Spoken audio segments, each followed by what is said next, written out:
There's a small gas station just off a two-lane highway about half an hour from where I live. It's the only place open all night for miles, and out here that means something. No fast food, no convenience stores, nothing but long stretches of road and woods.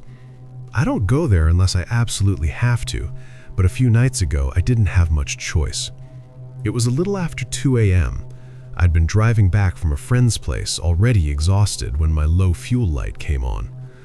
I figured I could make it home, but the miles kept ticking down faster than I expected, and the road just kept getting emptier. Eventually, I pulled into that station, more relieved than anything. There were no other cars at the pumps.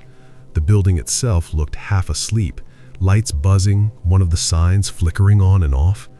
The only vehicle I saw was a dark pickup truck parked way off to the side of the lot, near the dumpsters. No lights on, engine off.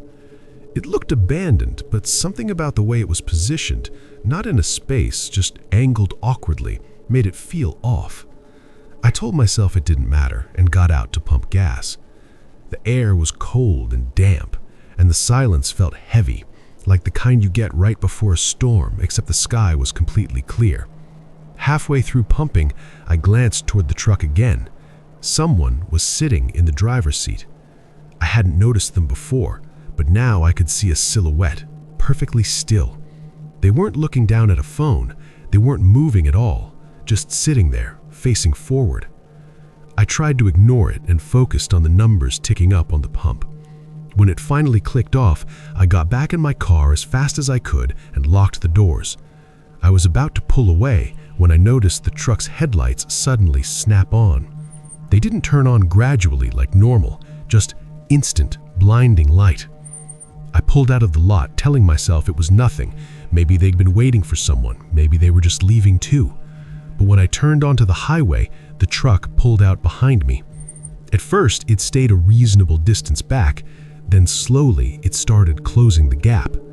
I sped up a little, so did the truck. Within a minute, it was right on my tail, so close I couldn't see its headlights anymore, just a wall of brightness filling my mirrors. My chest started to tighten. There were no other cars anywhere, no houses, no side streets, just woods on both sides and darkness ahead. Then the high beams came on. It was like someone aimed two spotlights straight into my car. I couldn't even see the road properly. I tapped my brakes, hoping they'd back off. They didn't. Instead, the truck swerved slightly to the left, like it was about to pass, but it didn't. It just hung there beside my rear bumper, matching my speed, then drifted back behind me again. My hands were starting to shake. I pushed the accelerator harder, my engine whining as the speed climbed. The road curved ahead, a long bend through thick trees. I took it faster than I should have, tires humming against the pavement. The truck stayed glued to me. Then it honked. One long, aggressive blast that made me jump so hard I nearly swerved off the road. I decided to try slowing down, thinking maybe it wanted to pass. The moment I eased off the gas, the truck surged forward and bumped my rear bumper. Not hard enough to spin me out, but enough to let me know it wasn't an accident. Panic hit all at once. I slammed the gas and shot forward. The engine screamed, the speedometer climbing higher than I'd ever pushed it on that road. My whole body felt numb except for my hands clamped around the wheel. Up ahead, I saw a narrow road branching off toward a cluster of distant lights, probably a small town or at least a few houses. Without signaling, without thinking, I swerved onto it. The tire shrieked, and for a second I thought I'd lose control, but the car held. I glanced in the mirror just in time to see the truck overshoot the turn, brake lights flaring as it tried to follow. It made the turn, but not cleanly. The back end slid wide, kicking up dust and gravel. For a terrifying moment, it looked like it might flip. I didn't wait to see what happened. I just kept driving toward the lights. As I got closer, I could see actual houses, streetlights, a parked car in a driveway, signs of people, of safety. When I checked the mirror again, the road behind me was empty. I didn't stop until I reached a brightly lit convenience store in town, where there were a few other cars and someone standing outside smoking. Only then did I realize how badly I was shaking. I never saw the truck again. I reported it, but without a plate number or clear description, there wasn't much anyone could do. Now, whenever I drive at night, I'm hyper aware of every car behind me. And if my fuel gets low after dark, I don't take chances anymore. I fill up before the sun goes down.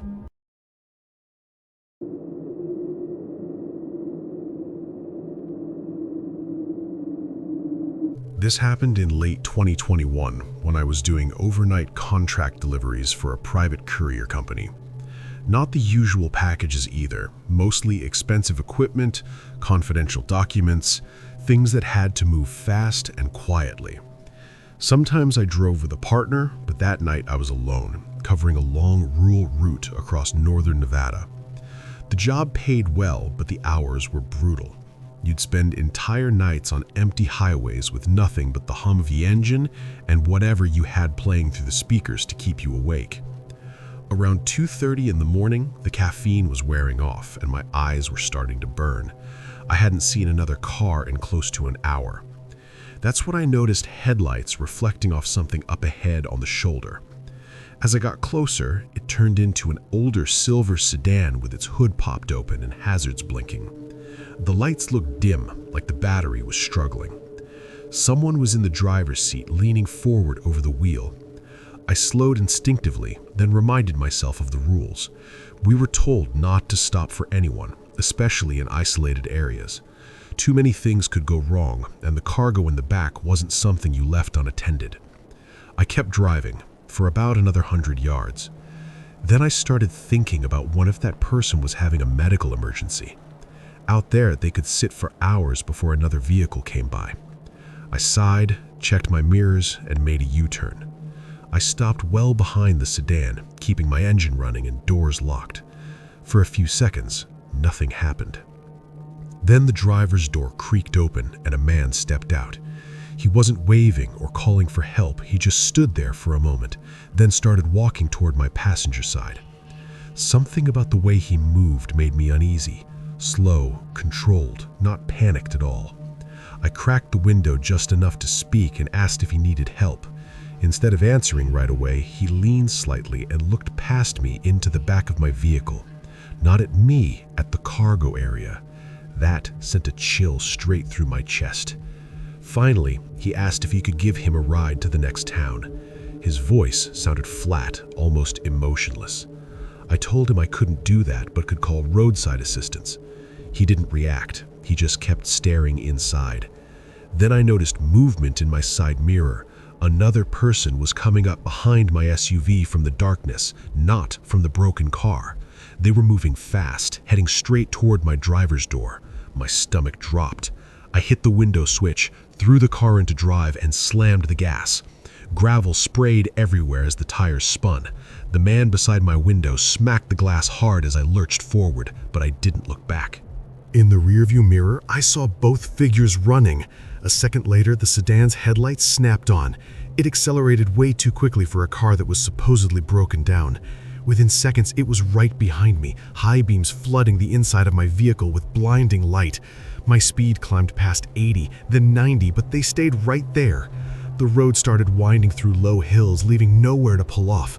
Then the sedan swung into the oncoming lane and pulled alongside me. For a moment, I could see inside. There were at least 3 people in that car.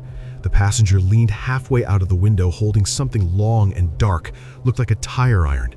They swerved toward me, trying to slam into the side of my vehicle. I jerked the wheel away, hitting the rumble strip so hard I thought I'd lose control. Up ahead, I spotted a narrow dirt road cutting off into the desert. It wasn't marked, but I took it anyway. My vehicle bounced violently as I left the pavement. The sedan followed, but almost immediately started sliding on the loose dirt. I kept going deeper, branches scraping against the sides, rocks thudding under the chassis.